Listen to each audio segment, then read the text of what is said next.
Halo Getters, selamat datang di Bisnis Gen Z. Bersama gua Ria Rabani yang paling ganteng, kece, badai. Pokoknya kali ini gua akan kulik lebih dalam mengenai bisnis Gen Z. Gimana bisnisnya? Kepo, penasaran? Langsung kita tanya aja ke orangnya. Yuk, gas! Buruan ayo!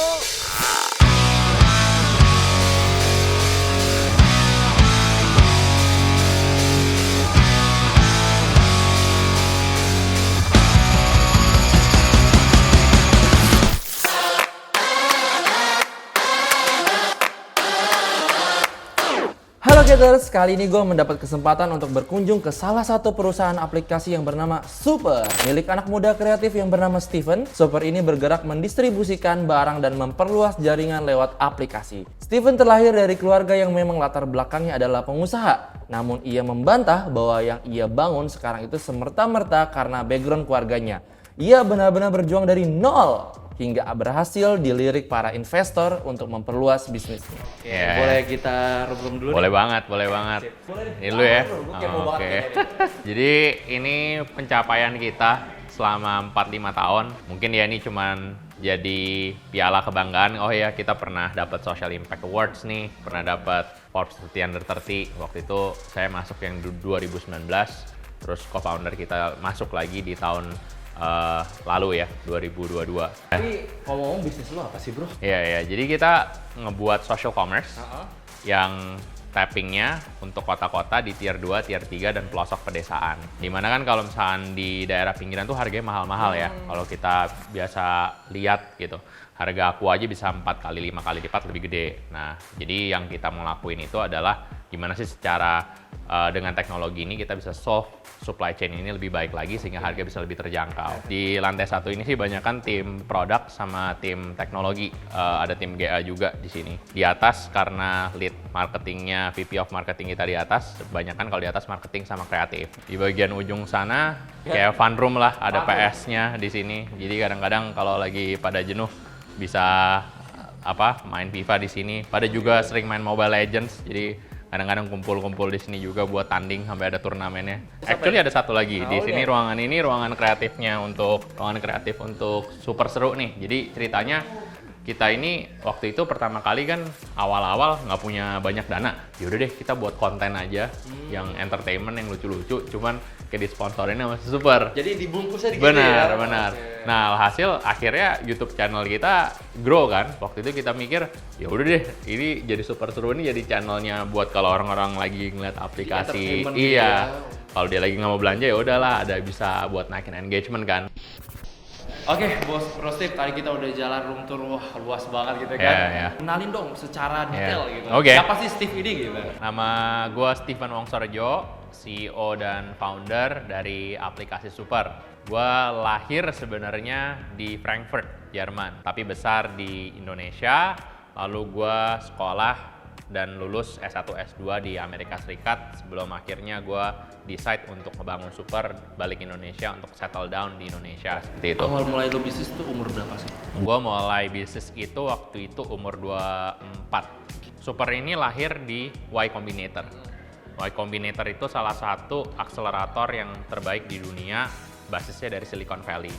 Mereka menelurkan startup-startup ternama seperti Airbnb, Dropbox, OpenSea.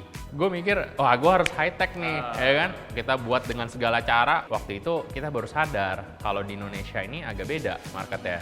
Aktivitas offline-nya jalan dulu, ada product to market fit ya kita ngomongnya. Jadi orang balik lagi ke situ, retensinya bagus, baru kita online-in. Nah, kalau nggak ada gunanya. Berarti dari offline dulu. Benar, dari offline ke online. Makanya kita selalu ngomong Super itu online to offline. Oh nih, dari awal lu mulai bisnis karyawan tuh pertama kali tuh berapa orang sih sampai sekarang bisa jadi berapa? Ya kita pertama ya mulai cuman berdua, terus di tahun pertama sampai sekarang ya lumayan lah kita udah berkembang, udah 1000-an sekarang. Ya. Nah. Lu memanage 1000 orang, 1000 kepala. Betul. Gimana rasanya? Ya pusing bro.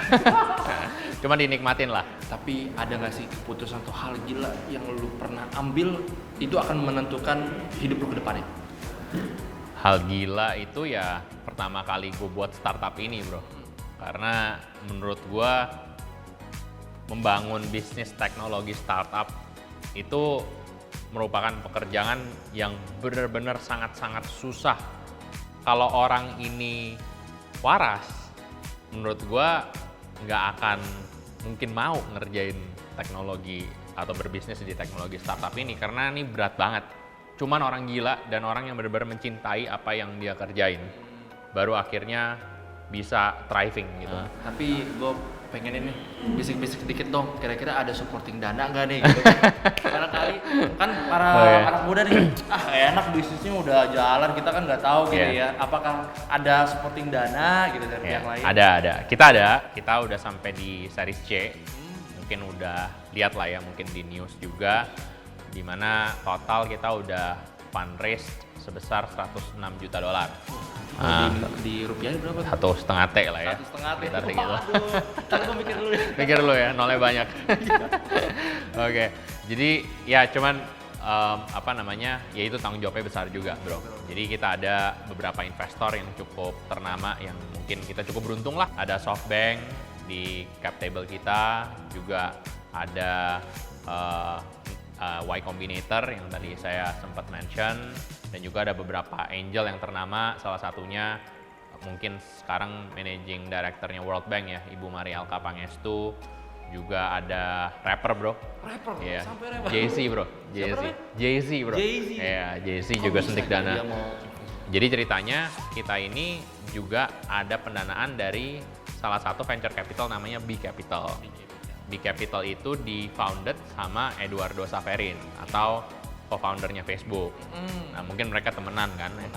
Waktu itu B Capitalnya masuk dulu nih ke kita. Nah, waktu itu dia nanya, mau nggak? Ada nih, Jesse mau masuk. Siapa nggak mau kan, lumayan juga ya nih.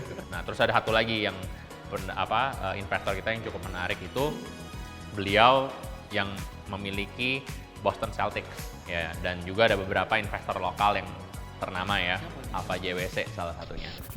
Jadi aplikasi Super ini mendistribusikan barang kebutuhan pokok ke customer-customer kami secara masif dan merata sampai kota-kota kecil dan juga pedesaan pelosok.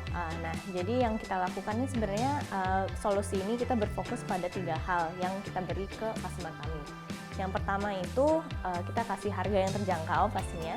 Terus yang kedua, kenyamanan, dan ketiga, keamanan atau kejaminan ketika membeli barang-barang dari platform kita. Gimana sih caranya kita melakukan ini? Jadi kita ini memberdayakan putra-putri daerah menjadi mitra agen kami yang mengumpulkan permintaan dari warung-warung pelotong di sekitar rumah mereka sebagai jadi satu permintaan besar di platform kami. Nah, dari sini kita bisa bawa volume ini dari puluhan ribu agen kita. Volume yang besar ini kita bawa ke prinsipal dan kita dapat harga yang lebih rendah hingga customer kita bisa dapat harga-harga yang lebih terjangkau gitu. Kita mengirimkan pesanan-pesanan ini langsung ke customer kita melalui logistik sistem yang kita sudah bangun juga dari 4 tahun terakhir. Jadi kalian yang punya ibu ataupun keluarga kalian yang punya toko, langsung gabung aja di Super, gampang loh beli barang-barangnya, terus murah lagi. Daftarnya gampang banget kok, langsung unduh aja aplikasi Super di Google Store. Syaratnya cuma perlu KTP aja, langsung ikuti instruksinya. Nggak boleh dong, harus KTP kalian yang benar dan asli ya. Banyak hal yang sudah Steven lalui hingga ia dapat pengakuan dari beberapa pihak dan mendapatkan penghargaan. Siapa sih yang nggak tahu Forbes 30, forum besar yang selalu menampilkan wajah-wajah pemuda sukses di bidangnya masing-masing. Steven pun merasa sangat beruntung bisa masuk dalam list Forbes 30 karena ia sadar bahwa persaingannya memang penuh dengan pemuda terbaik di seluruh Indonesia. Salah satunya adalah Brian Immanuel atau yang biasa kita suka panggil Rich Brian. Nah, Getters, Steven ini mendapatkan 2 kali penghargaan dari Forbes. Pertama, Forbes untuk wilayah Indonesia, kemudian lanjut di kategori Asia. Ada nggak sih tips-tipsnya untuk para Gen Z atau milenial yang lagi galau, udah gue pengen bisnis tapi nggak punya modal gitu? Semua pekerjaan tuh bagus, jadi nggak ada yang mana yang lebih bagus. Mana yang lebih bagus itu adalah harus ditanyain ke diri kita masing-masing. Apa sih sebenarnya passion kalian?